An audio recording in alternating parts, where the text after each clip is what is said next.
વામન બનીને આવ્યા. બસ પૃષ્ણી અને સુતપા ગૃહસ્થી હતા, એને ત્યાં ભગવાન પૃષ્ણી ગર્ભ બનીને આવ્યા. ભગવાન ગૃહસ્થીને ત્યાં અવતાર લઈને આવે છે. ગૃહસ્થાશ્રમ ભગવાનને અતિશય પ્રિય છે, પણ એ ગૃહસ્થાશ્રમની અંદર સંયમથી જો રહેતા આવડે ને તો. ગૃહસ્થાશ્રમ બધા આશ્રમનો આધાર છે, અને શાસ્ત્ર કહે છે ગૃહસ્થાશ્રમ એ કામના વિકાસ માટે નથી, ગૃહસ્થાશ્રમ એ કામના વિનાશ માટે છે. ગૃહસ્થાશ્રમ પ્રાપ્ત કરી ધીમે ધીમે કામનો વિનાશ કરી અને કામને જીતવાનો છે. અને એટલા માટે જ ગૃહસ્થાશ્રમ સ્વીકારતી વખતે લગ્ન મંડપમાં ગોર મહારાજ વારંવાર કહે છે, કન્યા પધરાવો, સાવધાન સાવધાન. એ ગોર મહારાજ વરરાજાને સાવધાન કરે છે કે તું ગૃહસ્થાશ્રમ ધર્મ સ્વીકારે છે, પણ સાવધાન બનીને રહીશ તો ગૃહસ્થાશ્રમ જીવનમાં દિવ્ય બની જશે, તારા મોક્ષનું કારણ બની જશે. પણ ગૃહસ્થાશ્રમ સ્વીકાર્યા પછી જરાય જો ગાફેલ રહ્યો તો ક્યારે ગાડું ઊંધું પડે એનું બહુ નક્કી નથી. અને એટલા માટે જ વરરાજા જ્યારે લગ્ન મંડપમાં પરણવા માટે જાય ને ત્યારે એને ઘોડા ઉપર બેસાડવામાં આવે છે. શાસ્ત્રની અંદર ઘોડાને કામનું સ્વરૂપ માનવામાં આવે છે. રામચરિત માનસમાં રામના લગ્ન પ્રસંગે કામદેવ ઘોડો બનીને આવે છે. ઘોડા ઉપર વરરાજાને એટલા માટે બેસાડવામાં આવે છે કે જેમ ઘોડાને લગામથી અંકુશમાં રાખી શકાય, એમ ગૃહસ્થાશ્રમ ધર્મ સ્વીકાર્યા પછી જ્ઞાનેન્દ્રિયોને અને કર્મેન્દ્રિયોને અંકુશમાં રાખીશ તો તારો ગૃહસ્થાશ્રમ દિવ્ય બની જશે. સમર્થ ગુરુ રામદાસજી, શિવાજીના ગુરુ સમર્થ ગુરુ રામદાસ લગ્ન મંડપમાં બેઠા હતા અને કન્યા પધરાવો, સાવધાન સાવધાન સાવધાન એમ ગોર મહારાજે 3 વખત અવાજ કર્યો. રામદાસ સ્વામી સાવધાન થઈ ગયા, લગ્ન મંડપ છોડી અને જતા રહ્યા. કારણ કે ગૃહસ્થાશ્રમ બહુ કઠિન છે. ગૃહસ્થાશ્રમને જો સંયમથી જીવવામાં આવે તો એ ગૃહસ્થાશ્રમ પણ દિવ્ય બની જાય. અરે આજથી વર્ષો 1100 વર્ષ પહેલા વાચસ્પતિ મિશ્ર નામના પ્રકાંડ વિદ્વાન કાશીના, અને એક ટીકા લખતા હતા. અરે ભગવદ્ ગીતા ઉપર જે શંકરાચાર્ય મહારાજનું શાંકર ભાષ્ય છે એના ઉપર એ વાચસ્પતિ મિશ્ર ટીકા લખતા હતા. અને એમાં એક વખતનો સમય ટીકા લખતા લખતા બરાબર અંધારું થઈ ગયું અને દીવાની વાટ સંકોરવાની હતી. એ લગ્ન થયા હતા, પત્નીનું નામ હતું ભામતી. એ ભામતી આવે છે અને દીવાની વાટ સંકોરે છે. પૂછે છે ઋષિ કે આપ કોણ છો? જોજો લગ્ન થયા ને 36 વર્ષનો સમય થઈ ગયો છે. આખો દિવસ વાચસ્પતિ એ સતત પોતાનું કામ કરતા હતા. 36 વર્ષે એના પત્નીને પૂછે છે તમે કોણ છો? ત્યારે એના પત્ની એમ કહે છે, ઋષિરાજ આજથી 36 વર્ષ પહેલા તમે એક સ્ત્રીની સાથે લગ્ન કર્યા હતા, યાદ છે? હા, બસ એ હું તમારી પત્ની, મારું નામ છે ભામતી.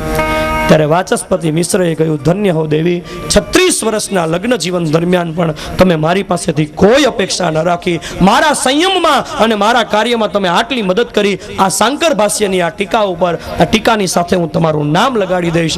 અને ત્યારથી વાચસ્પતિ મિશ્રની ટીકા ભામતી ટીકા તરીકે પ્રસિદ્ધ થઈ છે. કહેવાનો અર્થ એ છે સંયમથી જીવવામાં આવે તો ગૃહસ્થાશ્રમ દિવ્ય બની જાય. કર્દમ મુનિને લગ્ન કરવા છે, પણ યોગ્ય લાયક પત્ની મળે તો ગૃહસ્થાશ્રમ બરાબર ચાલે. કર્દમ મુનિ એ વિચાર કર્યો, પેલા તપ કરું, ભગવાનની પાસેથી વરદાન મેળવું. કર્દમ ઋષિ તપ કરે છે, તપથી પ્રભુ પ્રસન્ન થાય છે. પ્રસન્ન થયેલા ભગવાનને કર્દમ મુનિએ કહ્યું, પ્રભુ મારે વિવાહ કરવા છે, મને યોગ્ય પત્ની મળે. ભગવાને કહ્યું તથાસ્તુ. ત્યારે કર્દમ મુનિએ કહ્યું, પણ પ્રભુ એટલું ધ્યાન રાખજો, મારા લગ્ન થાય, લગ્ન હું કામના વિકાસ માટે નહીં પણ કામના વિનાશ માટે કરું છું. મને કોઈ યોગ્ય પત્ની મળે, આશ્રમનો ધર્મ બરાબર ચાલે. ત્યારે ભગવાનને કર્દમ મુનિએ કહ્યું, સાથોસાથ એટલી કૃપા કરજો કે આ મારે ત્યાં આપના જેવો એક પુત્ર થાય. ભગવાને કહ્યું, ઋષિરાજ મારા જેવો તો બીજો ક્યાં ગોતવા જાઓ, હું જ તમારે ત્યાં પુત્ર બનીને આવીશ. આજથી 3જા દિવસે બહિષ્મતી નગરીનો મનુ નામનો રાજા પોતાની દીકરી દેવહૂતિને લઈ તમારી પાસે આવશે. તમે એની સાથે લગ્ન કરજો, મારું ધ્યાન ધરજો. સમય જતા હું તમારે ત્યાં કપિલ એવું નામ લઈને પ્રગટ થઈશ. ભગવાન થયા અંતર્ધ્યાન. કર્દમ મુનિ આવ્યા છે આશ્રમમાં, ભગવાનનું સ્મરણ કરે છે. બરાબર 3જો દિવસ આવ્યો, મનુ રાજા આવ્યા છે પત્ની શત્રુપા અને દીકરી દેવહૂતિને લઈ કર્દમ મુનિની પાસે. હવે કર્દમ મુનિ એને જોયું, ભગવાનનું વરદાન છે આજે લગ્ન કરવાના છે, એટલે મનુ, શત્રુપા અને એની સાથે એની દીકરી દેવહૂતિ 3 વ્યક્તિ આવે છે. કર્દમ મુનિએ વિચાર કર્યો કે મારે આ તો રાજા છે, આ તો ભોગી છે, અને એક ભોગીની પુત્રી એક યોગીની સાથે પરણે તો એ આશ્રમ ધર્મ બરાબર ચાલે? મારે આની પરીક્ષા કરવી પડશે કે આ યોગીની સાથે પરણવા લાયક છે કે નહીં. એટલે કર્દમ મુનિએ પરીક્ષા કરવા માટે ત્રણ આસન બિછાવ્યા. એક આસન ઉપર મનુ રાજા બેસે, એક આસન ઉપર શત્રુપા બેસે અને એક આસન ઉપર જો દેવહૂતિ બેસે તો કરદમ મુનિની અપાયેલી સેવા દેવહૂતિથી સ્વીકારાય નહીં, કારણ કે એના ભાવિ પત્ની છે.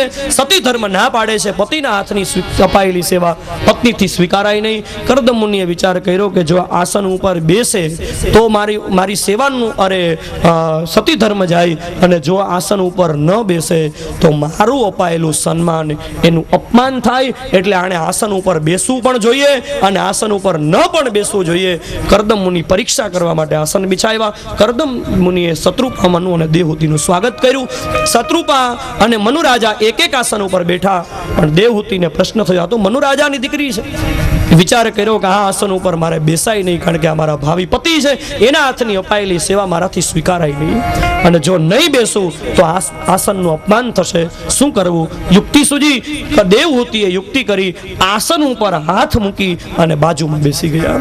આસનનું સન્માન પણ થઈ ગયું, સ્વીકારાય પણ ગયું, અને ન પણ સ્વીકાર્યું. કરદમ સમજી ગયા. મનુ રાજાએ વાત કરી, ઋષિરાજ આ મારી દીકરી છે, આનું નામ છે દેવહૂતિ.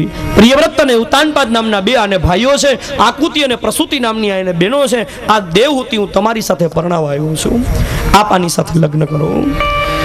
કરદમ મુનિએ કહ્યું, રાજન તમે ભોગી છો, તમારી દીકરી અહીંયા પરણવા માટે તો આવી છે, પણ તમારી દીકરીને પૂછી જવો, અહીંયા પલંગ પાટ બિછોના નહીં મળે, અહીંયા આશ્રમમાં દર્ભની પથારી ઉપર સૂવું પડશે, અહીંયા સોનાના ઘરેણા નહીં મળે, અહીંયા ફૂલની માળાઓ ગળામાં પહેરવી પડશે. આ કોઈ રાજ્ય નથી, આ આશ્રમ છે. અહીંયા 56 ભોગ નહીં મળે, અહીંયા ભોજનમાં કંદ મૂળ ફળથી ચલાવી લેવું પડશે. અને તમારી દીકરીને પૂછી જવો, અહીંયા આ રાજાનું રાજ્ય નથી, આ આશ્રમ છે.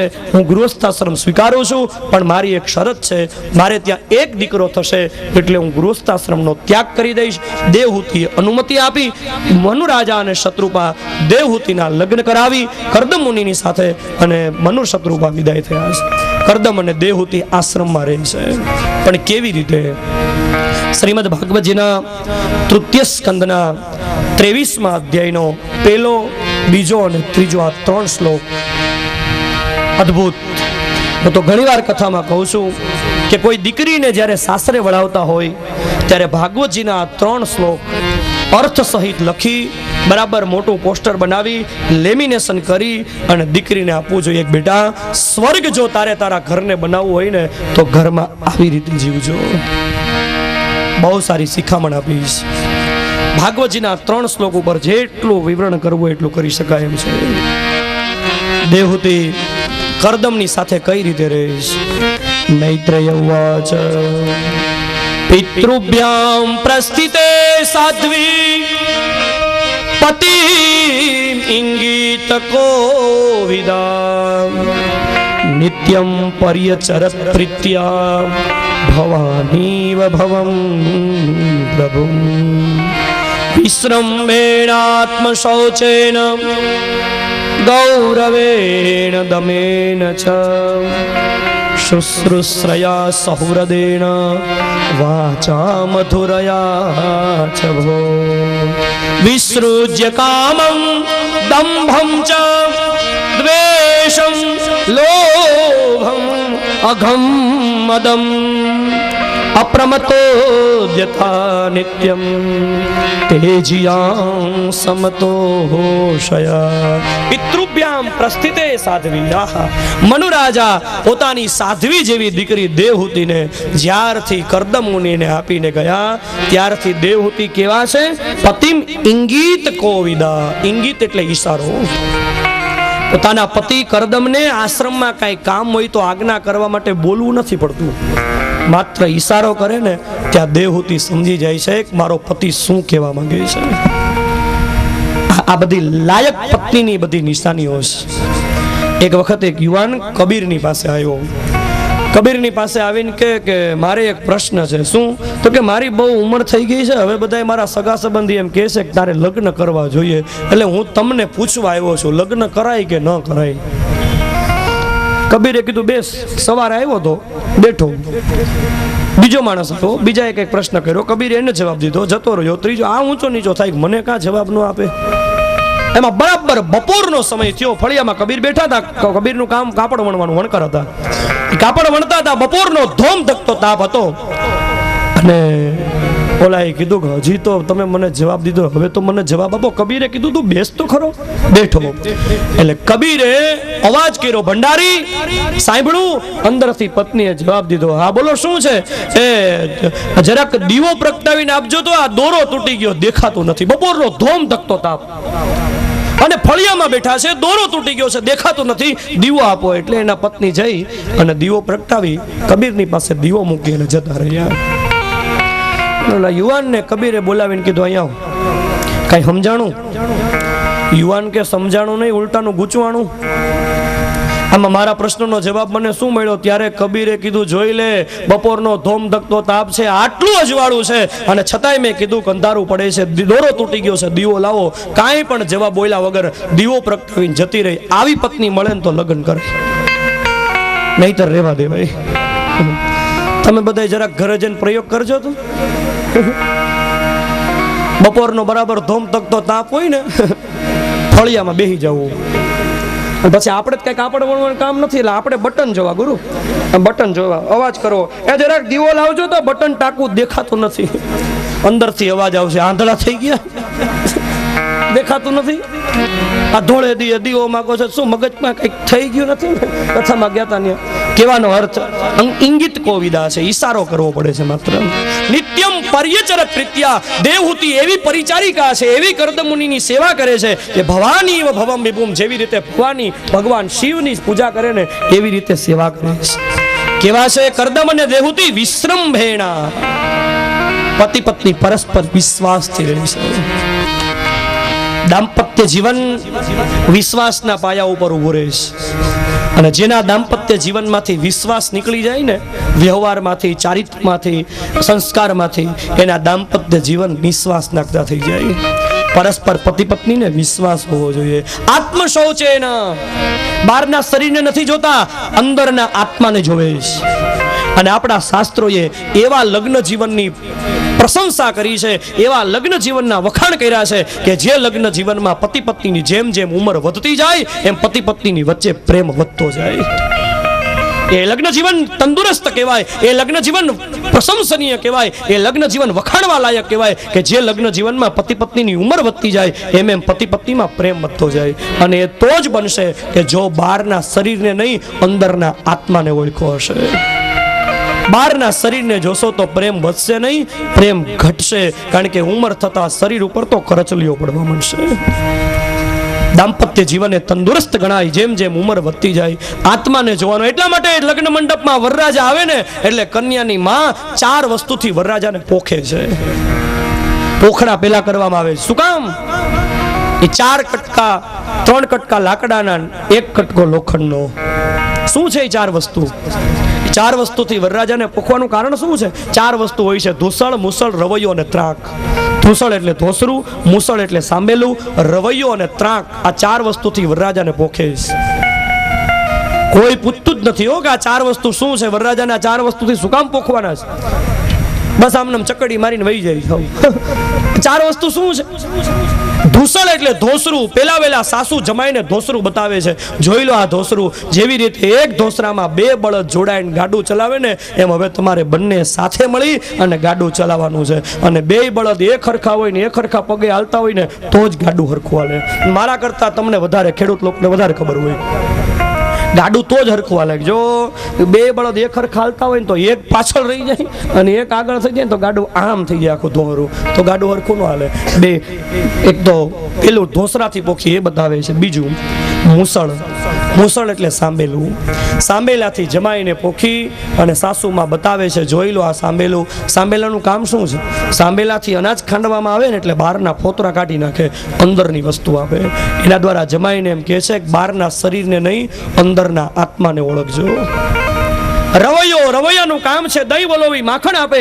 એમ ગૃહસ્થાશ્રમનો સાચો સાર શું છે? લગ્ન જીવન કામના વિકાસ માટે નહીં, કામના વિનાશ માટે છે. સારને તમે ગ્રહણ કરજો.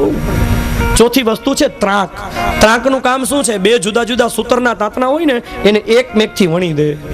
એમ જેવી રીતે આ ત્રાક સૂત્રના તાતણાને એક મેઘથી વણી દે, એમ તમે તમારા બંનેના વિચારોને એક મેઘથી વણી અને જીવન ચલાવજો. પછી સંપુટથી પોખવામાં આવે. સંપુટ એટલે બે માટીના કોડિયા. સંપુટ છે એ મંગલનું સૂચન છે. જૈન ધર્મના અષ્ટમંગલ છે, એમાંનું એક મંગલ સ્વરૂપ માનવામાં આવે છે સંપુટને. ત્યાર પછી ઇન્ડિયા પિંડિયા. આ ઇન્ડિયા પિંડિયા શું છે ને એ સમજાતું નથી. એટલે માયાભાઈ આહિર તો એવું કહે છે કે ઇન્ડિયા એટલે ભારત ને પિંડિયા એટલે પાકિસ્તાન.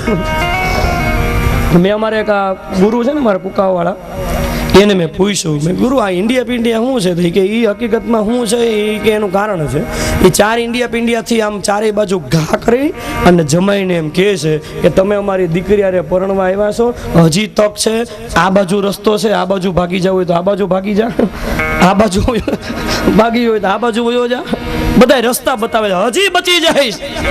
આ બધા પછી લગ્નની વિધિની અંદર એક એક વિધિ દ્વારા બધી વિધિઓ દ્વારા વર અને કન્યાને સમજાવવામાં આવે છે. લગ્ન મંડપની અંદર કન્યાદાન દેવા માટે જ્યારે બેસવામાં આવે ત્યારે વારંવાર ગોર મહારાજ સાવધાન, કન્યા પધરાવો, સાવધાન સાવધાન કહે છે. એ કન્યા પધરાવો એ કન્યાને કહે છે અને સાવધાન વરરાજાને કહે છે. તો હવે લગ્ન કરે ધ્યાન રાખજે, સાવધાન થઈને રહેજે, ઇતર જીવનનું ગાડું ઊંધું પડશે. પછી કન્યાદાનનો સંકલ્પ કરે કન્યાના માતા પિતા. એક એક વિધિ દ્વારા લગ્ન મંડપમાં આ તો સમય નથી, આપણી પાસે બેન્ડ બાજા વગાડવાનો સમય છે, રાસ લેવાનો, ડિસ્કો કરવાનો સમય છે. લગ્નની વિધિને સમજવાનો આપણી પાસે સમય નથી.